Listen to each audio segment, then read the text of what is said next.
And welcome back to the Wolverine Live. I'm John Borton here with our favorite co-host, guest, whatever you want to call him, expert on all things Michigan, Tom Crawford. Tom, great to have you with us. Always great. Expert, that might be stretching it. Opinionated, yes. And I got a lot of opinions about this Michigan basketball team. I'm packing. I was just for the broadcast and getting my laundry going. I'm leaving tomorrow for Chicago. I'm trying to figure out how much clothes to take. Do I pack all the way to Sunday? Is that being overly optimistic? Mm-hmm. Or let's be up, just a couple change of clothes and come home on, Friday morning. I don't know, so it's interesting. Well, we will talk all about that and about the need for the extensiveness of your wardrobe and all of that.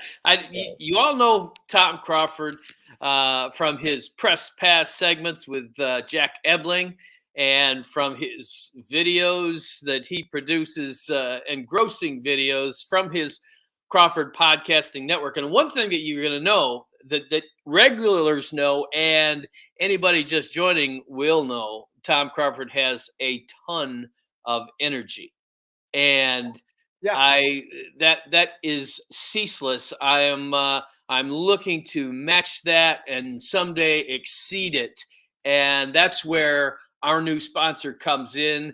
Vitamin Energy is a powerful, naturally caffeinated energy shot that nourishes your body with vitamins, supports healthy weight loss, and boosts energy for 7+ hours with no jitters or sugary crash. You know what? You can join this mission of theirs of Vitamin Energies to make people healthier and more energized one day at a time. It does so much in every shot. Here are some of the benefits. You get a naturally caffeinated shot, green tea extract. It's gluten-free, it's vegan, it's kosher certified, keto friendly. There are 0 sugars and artificial flavors, 0 carbs. There's something for everyone. Immune and mood booster, B12, vitamin D, workout plus, sport plus, focus shots, and more. And maybe you even make your shots late in the game. That would be something that the Wolverines might want to look into. There are no jitters, no crash. It supports your gut health, energy with benefits. Let's, as Vitamin Energy puts it, let us help you get through your day and be the best version of yourself. You want to look at the website and you can get on vitaminenergy.com. Use Wolverine BOGO as your code. That's Wolverine, capital BOGO. You can buy one and you can get one free with that code. Once again, Wolverine, all caps on the BOGO at vitaminenergy.com. And like I said, we're going to be talking with energy about a lot of basketball tonight. And we are going to be talking, of course, about what I have come to regard until further notice as Team Heartbreak. The Michigan Wolverines that got to seemingly the brink of elimination before, went on a little run, got everybody excited. Okay, here comes the turnaround. And then just absolute heartbreakers in those final 2 games. Overtime losses, most recently at Indiana. Tom Crawford, tell me this team isn't going to continue the team heartbreak narrative when you are over in Chicago for the Big Ten tournament. Yeah, it's, speaking of jitters, I mean, watching Michigan basketball is 40 minutes of jitters. And, well, especially in the last part of these games. The land of missed opportunity. I mean, Michigan's embraced it. I mean, let's see, since we talked last, we're, kind of basking in that win over Wisconsin. And then what happened since we talked last here on Wolverine Live was the double overtime defeat to Illinois. What a missed opportunity. That's the one that almost gnaws at me more than anything. As it well should. Once again, another scenario of the 7-point lead on the road, which was a situation in Iowa City. Actually, I think that it was a situation in Bloomington. I'm trying to, it's all blurred together, but what, it's Michigan not closing the end of regulation when they had tie game closing out, end of regulation in Champaign, end of regular or end of first overtime in Illinois, and then losing it in the final. But I thought that was, that was brained me, okay, because well, I just want to just get one of them. Then the burden goes on Bloomington, which when I talk to former players, as I often do, Assembly Hall in Bloomington is one of the toughest places to play. Maybe it's that balcony, maybe it's the noise, maybe it's the passion, maybe it's their obnoxious fans. I don't know, but I thought that would be the taller task. But doggone it, they're right in the game. They got down by 14. All of a sudden, they're up. They're up late. Up by a dozen at one Up point. by a dozen. Yeah, down by 14, up by 12. That's a 26-point swing. And yet another scenario, to win it with, I don't know, 14 seconds. Juwan calls timeout, and again, it's you after these plays, you say to your fellow Michigan person in your man cave, as I have a couple of them. So is that the best we get out of that timeout? Yeah. And that's what Hunter with a 4-3, just like Jet with a you know trying to get the shot off against Virginia. I mean, my God, we can go chapter verse on these missed opportunities. You can talk about Kentucky and London. Kentucky's a good team right now. You talk about down in Charlotte against Carolina. You talk about the two Indiana games, home and away, the Illinois game on the road, the Iowa game on the road. It's just exasperating. The most exasperating Michigan team that I can remember in some time. I Yeah. think one of John Beeline's most exasperating was more injuries the year that they missed the NCAA tournament after it had become Yeah. customary to make it, and Right. 14, 15. Yeah. people were grumbling some then, but you had a couple of major injuries. This team, yeah, you did lose the guy that was supposed to be your starting point guard, and maybe we forget too easily about that because you've got a freshman that's running the show, and you need a guy down the stretch, as I've heard other people express, that wants the ball in his hands and absolutely wants to get it done. I mean, probably the guy closest to that is 7-1 though, and that doesn't always work. So I mean, you need a Kobe Buffkin or you need a Doug McDaniel to grow into the kind of guy that can either do it himself, like a Kobe Buffkin, or drive and dish and make it happen like Doug McDaniel. I mean, you're almost, if it wasn't for Hunter Dickinson, you'd be sitting on a 3-game losing streak right now and another blown game because Wisconsin, that comes down to Hunter Dickinson hitting a miracle shot to extend it. And they won that one in overtime at home. But then you just can't. 7 points down, 2 minutes to go, under 2 minutes to go at Illinois, and you can't hang on to that, and you can't score down the stretch against Indiana. That is, again, season on the brink. You got your back is to the wall, and they have to find a better way of finishing basketball games. We got a little encouragement there against Michigan State. They did it down the stretch at home, and they certainly held off Rutgers the last time they played them, and they'll try to remember that, the good things that they did there. And then you get the miracle against Wisconsin. But these last two games, complete reminder of how this season has switched from a potential contention for the Big Ten title, as it turned out. You were right there with 2 games to go, 2 games back, alone in second place, and now you're fighting for your life.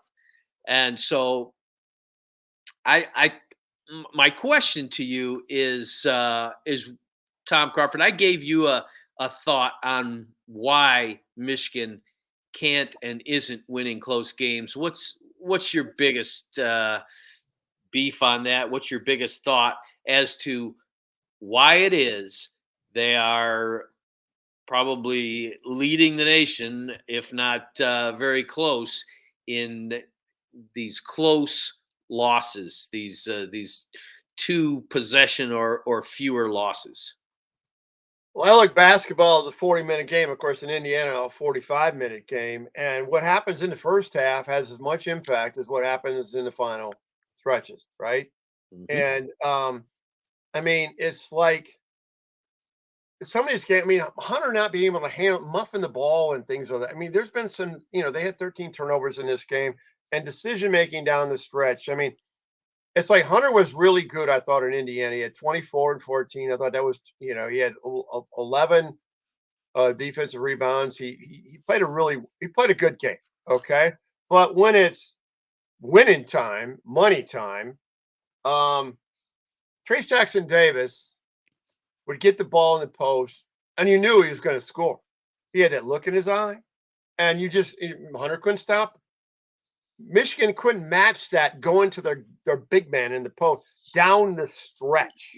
And that's been the big bugaboo in this team, getting Hunter the ball at that, get him in a position. Now Illinois, he got the ball, but he was somewhat out of position. It almost could have been and he hit, he released it to Joey Baker one time and that didn't work out. But it seems like this team is so fragile throughout the game, but in particular at the latter part of the game and closing things out offensively. But I say that they're also look at the Illinois game. I'm talking about deep. Watch the tape of the Illinois game, John. And No, I refuse. Well, Terrence Shannon, TJ Jr.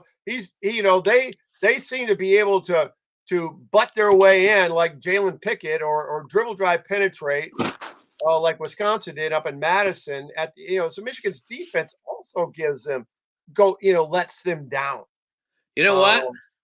down the stretch. Shannon is a charge waiting to happen if somebody's willing to take it because Well, you got to take it then. he's going to bust the basket and run over whoever's in his way and hope that a block's going to be called. But I'll tell you what, Shannon, had he been wearing the other uniform like he was supposed to be this year, would have had this team in position to win the Big Ten championship. Yeah, well, that was a play of the game. I mean, that was a 7-point game, and that was well into the shot clock. It was way down the stretch. And he made the play of the game. And he didn't even have that good of a game. But when it came to money time, he had a good game. And there's a couple other scenarios, and to answer your question, Will Cheddar, okay? Will Cheddar starts, and we don't see Terrace Reed until like at the 12-minute mark, 11-minute mark. He got you 9 boards against IU. I don't understand. Will Cheddar almost had 20 minutes of action. He had a couple fouls. He had 2 points and a couple of boards. Okay, well, actually, he had 4 boards. He did, but I mean, what is he contributing? I would take some of his minutes and put it in Terrace's pocket. Okay, a little bit. The other thing is that you got Juwan Howard, who he had some big threes down the stretch. I will say that. Okay, but he had the second most minutes in this entire game. I mean, Kobe had 43-23. Jet had 43-22. And if you look, I mean, when and I don't mean to hate on Jet, but sometimes I'd like to have him lesser, maybe lesser of a role because since he's come back, they've lost. When he was out, they won. And I know that's black and white in terms of demarcation. Oh, if he plays, lives, blah blah blah blah. But I mean that's reality. And I get frustrated with him sometimes. Yeah, I understand. I think you're going to assign some of that to being on the road and to the Big Ten's tougher venues, but also, you can assign it to some of the things that you're talking about. Hunter Dickinson, you say finding ways to get him the ball. There was a time against Illinois late that he shouldn't have had the ball. He's bringing it up the court. He turns it over. It's some of that is on Hunter Dickinson to know to give it up. Some of it is on one of these younger guards to demand the ball and get open so that he gives it up. And some of it is on those guys on the sidelines in the coat and ties that say, give it up. Well, how about the shot clock violation? I mean, the bench guys screaming about the shot clock. I mean, they got the rebound, they got 20 seconds. I mean, there's got to be more communication. It's this complete unravelness at crunch time. And another scenario, and we love Kobe Buffkin. Kobe Buffkin, to me, is the best all-around player on this team by far. Right. I mean, no one's close, in my opinion. Okay, so you have the door open wide. Thank you, Race Thompson. He misses 4 free throws for Indiana. Okay, and he missed the last 2. I mean, down the stretch, missed the last 2. Michigan's down 2 with a full 4+ seconds to go. Kobe takes it down the court and he throws it. First of all, you never give it up to a big man on a semi-break. He doesn't have the handles to handle it. He throws it to him. He's in a congested environment in the middle of the court with 3 guys on him. Kobe should have just held on. It's your game to win and create something off the dribble. We don't have a lot of these games you see on college basketball report and stuff like this. The guy, they have one go-to guy who's going to create his own shot and gets it done. Now, that could have been Juwan Howard, but then Kobe Buffkin gave it up, and then all of a sudden, you got an awkward, embarrassing turnover to end the game. Nightmare of nightmares of a missed opportunity. Yeah, couldn't agree with you more. One last word on Mr. Shannon for Illinois. First team All Big Ten, and I will say it again. You put this guy in a Michigan uniform like we thought they had done before some circumstances led to him not being able to come to Ann Arbor. And I think you got yourself a legitimate challenger for the Big Ten championship, not only because he's produced really good numbers, but because of the attitude, the aggressiveness, the self-possessed nature of someone at crunch time that this team really needed, and that this team really needs. I shouldn't talk about the season like it's over with. I mean, but I don't know how you develop that from the end of the season to the start of the Big Ten tournament for the Wolverines, which is 2 days away. That brings us to the whole subject of, okay, it's here now, Big Ten tournament. They have put themselves in a position by not getting one of those last 2 to probably need more than just a win over Rutgers and a second round ouster against Purdue. First of all, let's start with this, Tom Crawford. Can Michigan beat Rutgers? I mean, it won at the rack not too long ago, but now when everything's on the line, is Michigan going to take down Rutgers again? It's going to be a different environment than at the rack, because not only will there not be any Rutgers fans there at noon on Thursday, there probably won't be that many Michigan fans on Thursday. You know how our fan base goes when things are not cooking, if you know what I mean. A Michigan basketball fan base is a show me and I'll show up kind of thing. Let's be real in the Big Ten tournament. If things look really good going to the tournament, Michigan fans are all over the place. But if they're not, they won't show. Rutgers doesn't draw. That game I'm going to be attending on Thursday at noon. It's like pick your section when it starts, at least. Okay. So Michigan's got to, they don't have to deal with that, hostile crowd, but can they create their own energy? Because there's not going to be a lot of energy, I don't think, in United Center. And they got to do it with backs up against the wall and do the same things they did up at the rack, and that's defend and rebound. And actually, Michigan out-rebounded Indiana by about 9, and they out-rebounded Wisconsin the Sunday before that. So rebounding is now a core strength of Michigan. They got to continue to do that. But it's just, if it comes down to it, JB, if we're down to a 1 or 2 possession game, I mean, it's just like, okay, we had that Wisconsin game aberration, but they haven't pulled too many of these out, and so that then there's that anxiety that you wonder if the players are feeling it too. And then also, Hunter was pretty, he called those losses, that Illinois loss, devastating, whatever. Where's this leadership coming from? How is this leadership going to be? That's the key. Who's going to lead this team? Saying we got to get at least 2 wins, and they 2 wins gives them a decent shot, a really good shot going into Sunday, Selection Sunday. 3 wins, and they can sleep on Saturday night. Okay, but that's a pretty, that means they're going to have to probably beat Michigan State, which is a really, really hot team right now, scoring wise. It is, but I would worry less about Michigan State than a lot of teams. I think that Michigan would be geared up for that one and has been in 2 games that they probably should be 2-0 against the Spartans this year, in my opinion, had they shot at all at the Breslin. But that aside, I find it unwise to take exception to the wise words of Tom Crawford very often.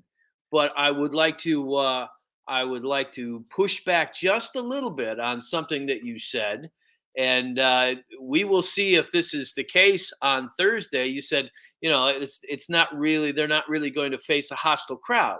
Well, this is the Big Ten tournament, and if Michigan finds itself down 6 points, 8 points early in the second half against Rutgers, I think that that place is going to sound like Michael Jordan's in his heyday, and then Rutgers is going for the NBA championship. Because why?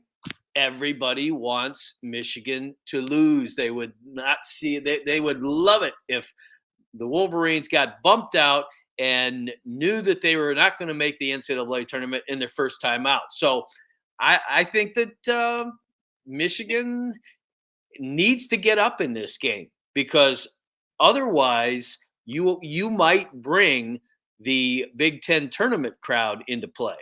Well, last year it was the Indiana crowd in Indianapolis, a desperate Indiana team, and it was obvious. You're right, and Indiana was there because they were, they had to win that game, and 40 minutes from Bloomington. But you know what? So you've been to those Thursday games. I mean, Sure. When they start out, let's be real. There's nobody there when they tip off, and you can look at all these conference tournaments on Thursday afternoon. They're all the same. There's nobody there. But you're right. Mm-hmm. They got to get a big enough lead. So because if it does come down to crunch time and the Iowa fans who play in this 2:30 game show up, mm-hmm. Or whoever survivor, Ohio State or Wisconsin, I think it's going to be Wisconsin, they show up. It's not like there are a ton of Wisconsin. Well, Wisconsin's, it's not a bad trek from Wisconsin to Chicago, so they'll probably bring it. Yeah, you're right. Mm-hmm. The second half, just got to be up. You got to be up. You got to get that lead at halftime before people show up. What I do like about the bracket, and this goes back to following the Big Ten tournament, attending the Big Ten tournament from the start, is this fact, is that the team that plays Thursday, I'm not talking about the Wednesday. Let's remove the Wednesday game, but the team that plays Thursday seemingly is in sync a little bit more in the Friday game at the start, whereas the double bye team kind of struggles early on. I'm talking about Purdue, Right. And those rims at the United Center, they're like concrete, those are the stiffest rims. I mean, it's a different kind of environment. And so, I mean, once again, get ahead of Purdue early on, while Purdue is just kind of getting their feet wet. That might be another scenario. But I mean, if they can win those 2 games, and I hate to say that, maybe the Michigan State game would be gravy because, and I think Michigan State will survive the Iowa versus whoever, survivor in that Friday game. I think Michigan State is a big threat to be that one Big Ten team to go beyond expectations. They're due, and offensively, and I've watched them obviously closely. Those 3 guards are, man, they're terrific. And Malik Hall coming off, they go small. So I mean, that would be gravy. They beat Michigan State. That'd be awesome. And then they could sleep on Saturday night, totally in the tournament. But just jumping ahead early on Rutgers, same thing with Purdue, and get so far ahead you don't have that crunch time crap again. I hear you. I do not. I don't see a way that they get past Purdue in that second game. Really? If they reach to it, What makes you say that, John? Well, it might be basketball's version of PTSD, because I have seen Michigan go to, they're in Iowa. they're up, they've got this thing locked, and they lose. You did it 3 times in the non-conference season. You had these games down the stretch for all the reasons that we've talked about finishing basketball games. I think Purdue is probably a little more talented, a little more seasoned, and I think I'm at the point with this Michigan basketball team that I say prove it. Prove that you can Yeah. finish a game against a quality team, against the number one Yeah. seed. Yeah. And so that's where I'm at with that. I mean, and I interpret that you think one win in the Big Ten tournament's not going to get it done. No, I think if they beat Purdue, they're in. yeah, they're in. Yeah.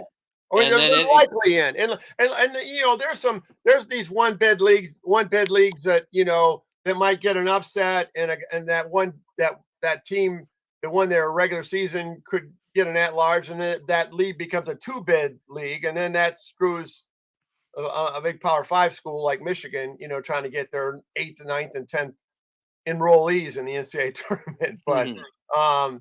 yeah, I mean, I think unless if they beat Purdue, I mean, I'm going to be feeling pretty good Mhm. about their chances. There's no question. To your point, John, I've been following Michigan basketball for 59. This is my 59th season of being obsessed with Michigan football. Okay, since I was or both Michigan football, Michigan basketball, Michigan Mhm. basketball with Cassie Russell. Cassie's, I think it was Cassie's junior year, or senior year, one of the or sophomore year, actually sophomore year, his first year, and it's like, wow, I've never seen a season like this one in terms of the missed opportunity, consistently gagging down the stretch, Yeah. for lack of a better term. You Okay, know, so then the question becomes: you sounded surprised when I said I don't no, see them getting it done against Purdue. no, Tom you're right. Crawford, you pull on that optimism for a minute. You tell me and everybody else that's listening in why you think that Michigan could get it done against Purdue if it came to that. Because it's like they're freaking dude. Sometimes the ball goes in, they win. But I mean, and this is the guy I've been critical about. And when I say I'm critical about, I'm not critical about him personally. I mean he's trying, he plays hard, but I want Jet Howard to play better, and I want Jet Howard to be unselfish at certain times, but even more selfish at other times. I mean, I thought there were some times he should have been more taking some shots, and he gave it up. So I want a better version of Jet Howard. Okay, this is the end of the freshman year, and I think Jet Howard, when he gets hot, he's got a beautiful shot. I mean, and if you got Kobe and Jet, I think Kobe and Jet are gonna click against Purdue. And I just got this gut feeling. Here I'm getting ahead of the Rutgers game. That's the kiss of death, right? But I mean, if they get to the Purdue game, I think Jet Howard and Kobe Buffkin are going to have big time games together. And where Hunter's going to be, doing that pivot pass and releasing and setting people up, and those two are the guys that are going to get it done. All right. Well, you talked a lot there about Jet Howard. I want to talk about another Howard, and that Yeah. would be Juwan Howard. And I have been, fairly blunt about what I refer to now as Team Heartbreak, and I'm hoping that they change that nickname here over this weekend for the sake of Michigan fans. But Juwan Howard, just you hear these rumblings, people are annoyed, people are, oh, why this and that, and they start digging out the records for John Beeline's last Mm. few years, and then Juwan Howard's first few at Michigan, and comparing records and everything else. I think that's silly, because if you want a straight comparison, then you pick out John Beeline's first few years as Yeah. a college head coach.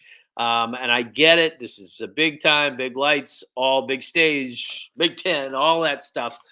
But I do think anybody that wants to extrapolate a disappointing in some ways season, unless it turns around right now into, well, maybe, maybe this isn't the direction that they should be going. I think that's silly at this point. Thoughts? Yeah, you framed it well. With John Beeline, it's like, I snicker when they introduced at the.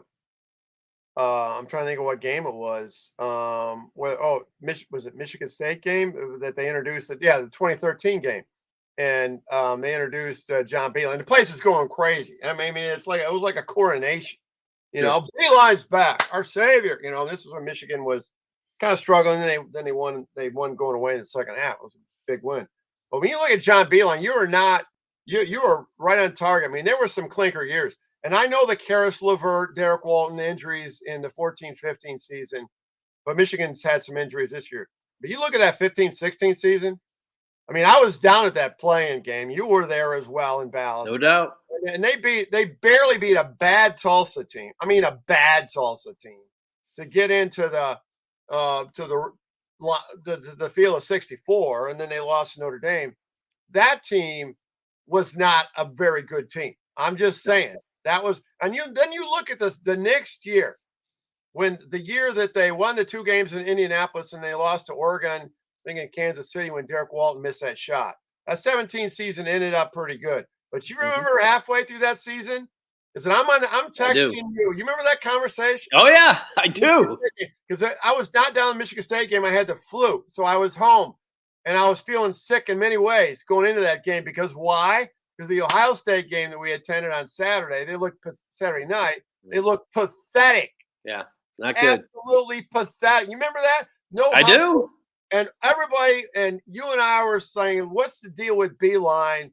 Tired of this crap?" Or I was saying it. You had a more, obviously more sensible mind. But well, understand I deal with folks that are more on the edge than you. I won't bring up any names at the moment. Yeah. So what do they do? I'm bad. I'm in this text at the start of the Michigan State game where I'm home, and they absolutely obliterate Michigan State. I mean, they were up by like 35. They blew out Michigan State. Okay. And then all of a sudden they started clicking and they got to the Sweet 16.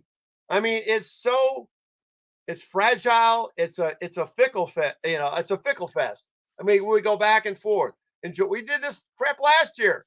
And remember when Iowa and senior day, they just, they blew out Michigan. God, we're going to make the tournament. Michigan slides in at 17-14. They go down to Indy. They beat a good Colorado State team, and they beat the number 2 or 3 seed, whoever they were, Tennessee Volunteers. And they're going on to the Sweet 16, and they played hard and lost to Villanova. Right. I mean, it's like, who knows? I'm not smart enough to figure out if Juwan's a good coach or not. I really am not. I'm not. Yeah.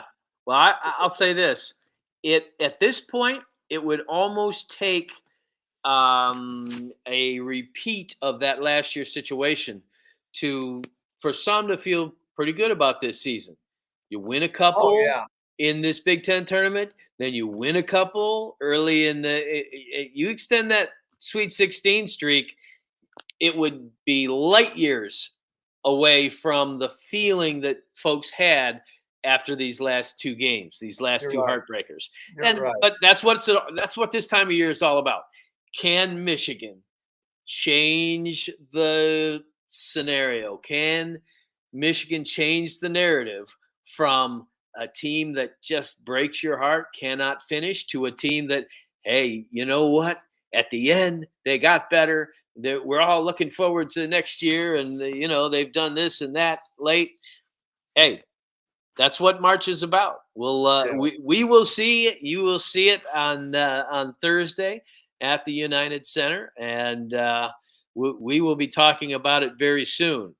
We're going to shift gears right now in the closing moments of this podcast because we need to talk about football. Yes. We want to talk about football. And I think what our folks ought to know is Tom Crawford sometimes has nuggets and observations that go beyond just the random observance from afar.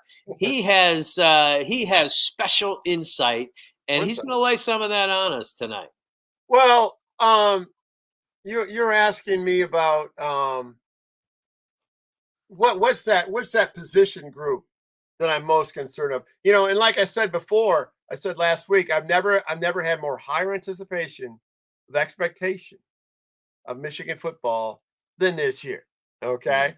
But there's an X factor involved in that. Well, first of all, I think the coaching staff has been improved. Okay. And I think the coaching staff situation, Chris Partridge back, huge, huge. That's a big plus. So I think a second year of Jesse Mentor in there, the defense, you have back-to-back years of the same DC now. That's good.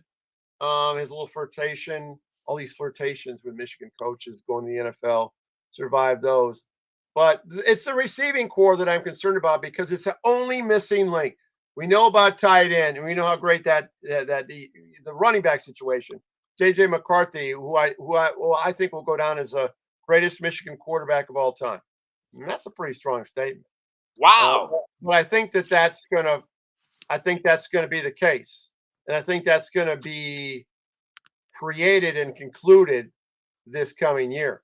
But it's the receiving core that I've been concerned about. Okay. Now there's a lot of receivers. You got CJ back, you got AJ Henning back, you got Roman Wilson back, but there's a couple of freshmen. I think everybody needs to know. And I had an insider at the 3-hour practice yesterday. They went 3 hours, or 2.5, 3 hours at the building yesterday. They just came back from spring break. Samaj Morgan. Remember that name. He's a little slot guy. West Bloomfield, played for Ronald Bellamy. He's an early enrollee. So remember that name. Another one is Frederick Moore, another early enrollee. Raw, natural ability. He's an outside guy. And Michigan needs the outside guy. And the other guy I keep talking about is a guy that we were all talking about to spring practice last year was Darius Clemens. Why? Because he's legitimately tall by Michigan receiver standards, 6'3". And this is his time. So he's like the X factor. But I still, you got Roman Wilson, like we talked about. And there's another guy to keep an eye on, Christian Dixon from California. There's another name to keep an eye on. But Roman Wilson, when you look at Roman Wilson, he's not this imposing wide receiver, right? I mean, CJ's got some height. But what I'm trying to figure out, and I'm asking you the question as much as I'm asking myself, I mean, can Michigan have that really deep threat from this receiving core? Because I don't think of all the names that I've had, these two freshmen are really good, but they're slot guys. Who's going to be that, go route guy that's going to get separation? I don't know. Maybe it's Darius Clemens, but that's been the missing link to stretch that deep. Do you think about having a defense stretched when you got JJ McCarthy in the RPO, you got Donovan Edwards, and Blake Corum? Think about that. I think that offensive line, and that one other thing about receiving core, I think, and this is being Captain Obvious here, I think there'd be an addition when it comes to the portal at wide receiver. Yeah, I think you're spot on. I appreciate the inside as to guys to watch. But I will say this: if you talk about a guy that will come into the season with a great deal of confidence and a quarterback who will have a great deal of confidence in him, it would be one Cornelius Johnson. And that is because of what happened down in Columbus. You do what that kid did down in Columbus, all of a sudden, everybody's opinion of you lifts that much, and your own confidence goes up. And he manufactured a touchdown by his elusiveness on a short sideline pass, and then he beat the Buckeyes deep, and that's going to go a long way probably in JJ McCarthy's mind, in the opportunities that he gets. I would say just for pure burner speed get behind people, it would be probably Roman Wilson, but more so than Cornelius Johnson. But Cornelius Johnson has the ability to get out and get open and make some things happen. He So, does, and he's highly experienced. I mean, this is, he was playing on the 19. He was a pre-COVID guy yep. playing. He had a touchdown against Michigan State in the 2019 game. I couldn't agree with you more. So is CJ that guy? Who is the guy in the infamous red zone scenario? The Mario Manningham has been missing for 50. You know what I mean? And Ronnie Bell was the closest to that. And there's obviously the tight end situation. That you can have that as an option. I still want a wide receiver who can run a deep slant and catch the ball. And who's that guy? That's and I guess it's CJ. Where when to loosen that scenario up so that the red zone isn't so difficult and trials and tribulations that we've seen throughout the 2022 campaign in the red zone. All right. Well, I do think it's going to be, when you start talking red zone, I think it's going to be one of those tight ends that really steps up. And I would not be surprised if you didn't go with a luxury model import in the person of AJ Barner, because I think that this 6'6" kid out of Indiana is going to bring it. If he stays healthy, if he can be healthy this year, he's got some real skills. And he's by far not the only one out of Michigan's ranks. You've got some other guys, younger guys that are coming on. Colson Loveland obviously had a really good freshman season. He did. But Barner is, you ask me if I'm looking for a guy in the red zone that could really help him out, I think he can do it. They need a red zone. They need in that post corner, like everybody else's team has that guy. All those other big time teams, like Georgia, like Alabama, like Ohio State, has that guy. Michigan hasn't had that guy making that play. So that's it. So that's why I think receiving core. And then I'm getting way ahead of myself in this offensive line. We're just assuming that it's going to be a third year in a row Joe Moore Award winner because all this depth.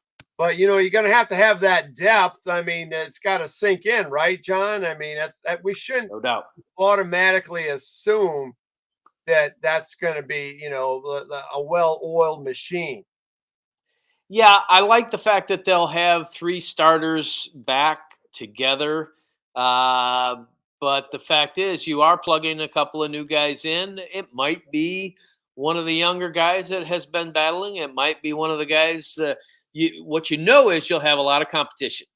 Yeah. And you'll have guys absolutely fighting for their football life this fall, because this is a great opportunity with a great offense, with a great team, and that these guys that have come from around the country to be in Ann Arbor this fall want to be that guy.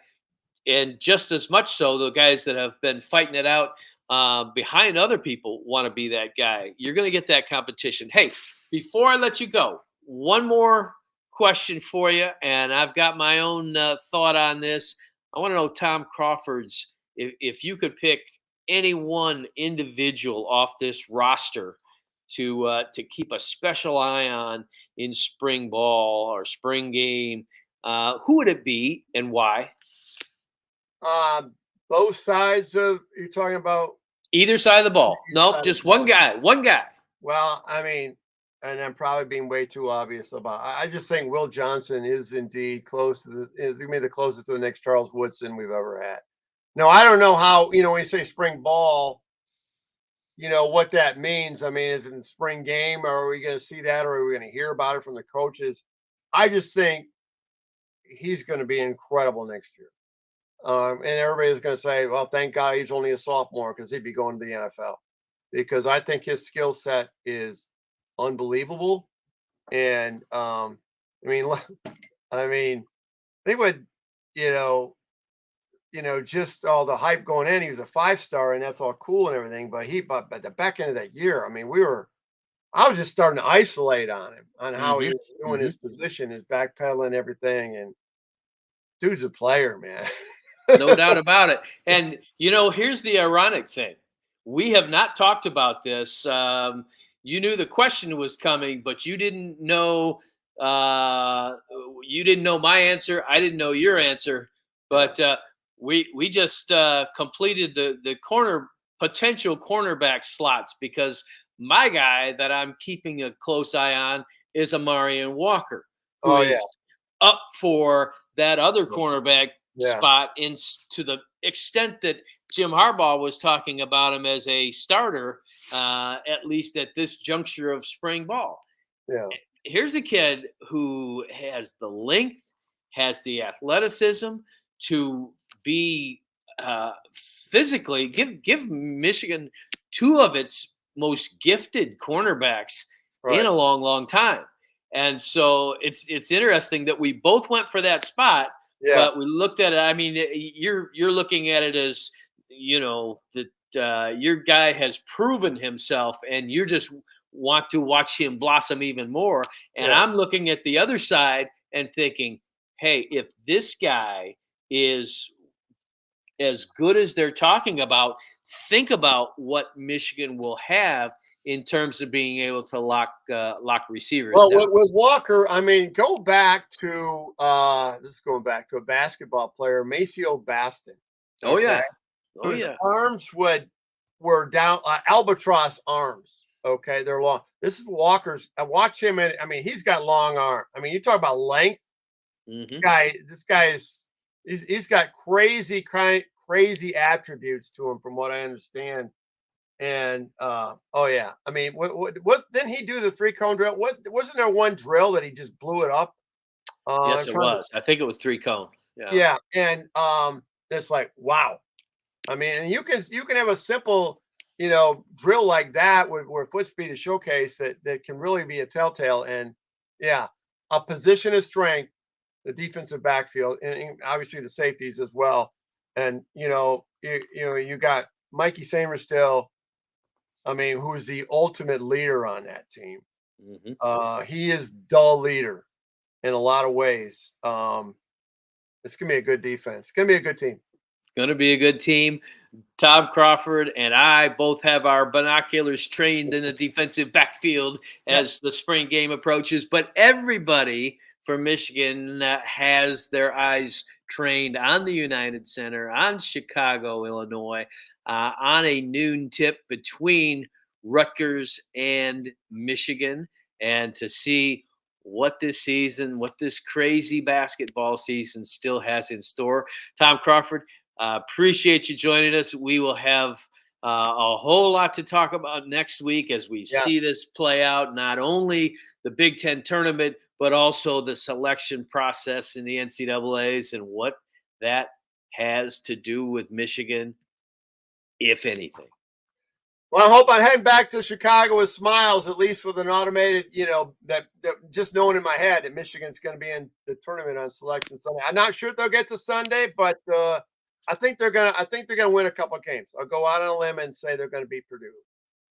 Either way, we'll be talking about it next week. All right. Tom, thanks for being here. Thanks, JB.